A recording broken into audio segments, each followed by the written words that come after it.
Everyone, कैसे हैं आप सब। तो हैप्पी जन्माष्टमी। आज है जन्माष्टमी, तो मैंने सोचा सुबह से शाम तक का सारा सफ़र आपके साथ शेयर करते हैं। तो जैसे हम सबके शुभ कार्य पर गुलगुले बनते हैं मीठे, तो मैंने कान्हा जी के लिए गुलगुले बनाए हैं। और उसके बाद फिर हमें सबका नाश्ता ही बनाना था, तो पूड़ी वगैरह बनानी थी क्योंकि मैंने व्रत नहीं रखा था आज। तो यहाँ पर हमने पूड़ियाँ निकाली एंड मटर पनीर की सब्ज़ी बनाई, क्योंकि कान्हा जी का बर्थडे और हम सबके बर्थडे में जब इतना कुछ स्पेशल बनता है तो वो तो कृष्णा जी हैं। और फिर ये सारा खाना खिलाने के बाद मैं ऊपर आ गई। तो ये है कृष्णा जी के सुबह का दृश्य, जो कि मैंने उन्हें तुलसी चढ़ाई और गुलगुले चढ़ाए थे। अच्छा, तो मैं ना मार्केट से ये पगड़ी लेकर आई थी जो कि बहुत बड़ा साइज़ था और कान्हा जी को नहीं आ रहा था। फिर मैं ऐसे गई रिटर्न करने मार्केट, तो यहाँ देखिए एक नई शॉप खुली जहाँ पर कितने सुंदर सुंदर ड्रेसेस थे। तो मैंने सोचा आपको मार्केट भी दिखा देती हूँ, क्योंकि जन्माष्टमी की मार्केट बहुत सुंदर सजती है और ये शॉप तो बहुत ही गजब की थी। तो मैंने उसमें से एक दो ड्रेसेस सेलेक्ट करी जो कि मुझे काफ़ी ज़्यादा अच्छी लगी। और आपने किस कलर की कान्हा जी इस बार ड्रेसेस पहनाई मुझे बताइएगा। फिर यहाँ पर नई मिठाई की शॉप खुली थी जो कि मैंने कृष्णा जी के लिए मिठाई वगैरह खरीदी, क्योंकि शाम को भोग लगाना था रात में, मतलब 12 बजे उठकर। और आ रहे थे तो रास्ते में इतने दिनों बाद मैंने जन्माष्टमी सजी देखी, तो अभी मैं जाऊंगी तो मैं आपको जरूर लेकर चलूंगी। फिर यहाँ घर वापस आई और फिर कान्हा जी का स्नान कराना था, तो उसके लिए मैंने यहाँ पर चंदन और फूलों का पानी और शहद दही वगैरह से कान्हा जी को स्नान कराना शुरू किया। थोड़ा सा कैमरा आगे पीछे हो रहा था क्योंकि कहाँ सेट करती समझ नहीं आ रहा था, तो मैंने यहाँ पर कान्हा जी के कपड़े चेंज करना स्टार्ट कर दिया और आपको दिखाती जा रही हूँ धीरे धीरे कि मैं उन्हें कितना कुछ श्रृंगार कराती हूँ। और मुझे पता है कि जो भी अपने घर में कान्हा जी रखता है ना, एक अलग सी ही उनके लिए फीलिंग आती है, एक अलग से ही प्यार उनके लिए रहता है। हर किसी को लगता है मेरे कान्हा जी ज़्यादा सुंदर है। वाकई में यही होता है कि हर किसी के कान्हा जी बहुत ज़्यादा खूबसूरत होते हैं, बहुत मतलब मनमोहक होते हैं। तो मैं ये कान्हा जी को मथुरा वृंदावन से ही लेकर आई थी, तो आज मैंने सोचा क्या स्नान कराते हैं आपके साथ और आपको दिखाते हैं। तो सबसे पहले मैंने इन्हें चंदन का उपटन लगाया और खूब अच्छे से इनको नहलाया। और वाकई में इस स्नान के बाद जो कान्हा जी की चमक है ना, वो दोगुनी हो जाती है। आप कभी चंदन और शहद दही से स्नान कराइएगा, बहुत ज़्यादा सुंदर लगने लगते हैं, बहुत निखरे हुए लगने लगते हैं। तो ये जो उनका मेन वो है ना, आपको थोड़ी देर बाद देखने को मिलेगा जो उनका मेन लुक है।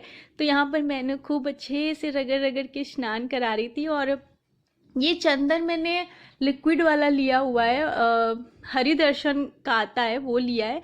और फिर उसके बाद मैंने शहद का इस्तेमाल किया है, यहाँ पर शहद से नहलाया है। अच्छा, मैं गंगा जल का इस्तेमाल नहीं करती हूँ, यमुना जल मेरे पास नहीं था, तो मैंने साधारण पानी में गुलाब जल गुलाब की पत्तियाँ वगैरह डालकर कान्हा जी का स्नान कराया है। और यहाँ पर थोड़ा सा डेकोरेशन के लिए मैंने पानी में गेंदे के फूल वगैरह डाल दिए थे, जो कि देखने में काफ़ी ज़्यादा सुंदर लग रहा था। और यहाँ पर फिर मैंने कान्हा जी के ऊपर भर भर कर दही डाला। और फिर मुझे ना एकदम से ये याद आया कि कान्हा जी की गैया माता भी हैं जो कि उनके साथ रहती है। तो फिर मैंने उन्हें भी उठाया, उन्हें भी स्नान कराया इन्हीं के साथ। तो ये देखिए, ये हैं वो गैया माता, गाय माता, जो कि अपने बछड़े को दूध पिला रही है। तो ये भी मैं मथुरा से ही पूरा पेयर लेकर आई थी। और इन्हें हर साल मैं ऐसे ही तैयार करती हूँ। और इनका बर्थडे वैसे मैं मनाती हूँ 6 दिसंबर को, पर अभी तो जन्माष्टमी थी तो अभी भी इनको तैयार करना। तो जो बचा कुचा दही था वो मैंने गाय माता के ऊपर डाला और कान्हा जी के ऊपर भी और डाल दिया, ताकि और ज़्यादा निखार आ जाए उनके ऊपर।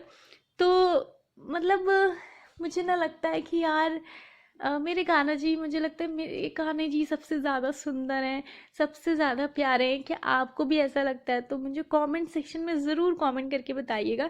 और फिर मैंने ये गुलाब की पत्ती वाले जल से इनको अच्छे से क्लीन करना शुरू किया। और फिर जो इनकी पर्सनल टॉवेल है, बहुत सॉफ्ट मखमल की टॉवेल है, उससे मैंने इनको क्लीन किया, पोछा, क्योंकि इतनी देर तक पानी में नहीं रख सकते, ठंडी लग जाएगी।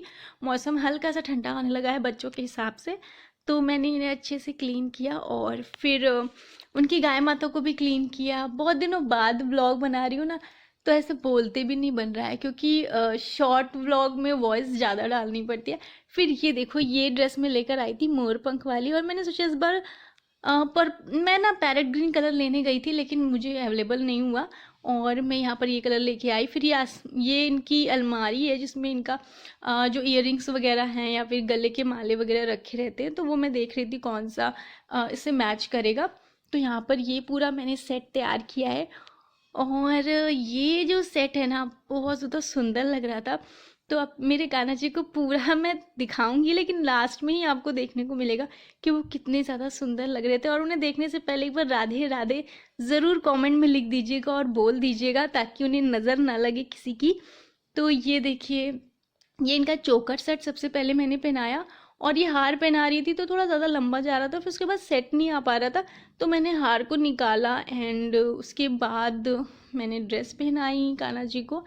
तो ड्रेस मुझे लग रहा था थोड़ी सी बड़ी है, तो उसे मैंने थोड़ा सा सुई धागे से पिन वगैरह से मैनेज कर लिया और बहुत अच्छे से मैंने तैयार किया। और ये देखो माला, माला तो इतना वेटेड था कि मैं क्या बताती, पर बहुत ज़्यादा सुंदर भी था। और कान्हा जी को लास्ट ईयर बर्थडे में मैंने वो दी थी, क्या कहते हैं, मतलब मैंने क्या दी थी वो तो उन्हीं का ही है, बांसुरी दी थी चांदी की।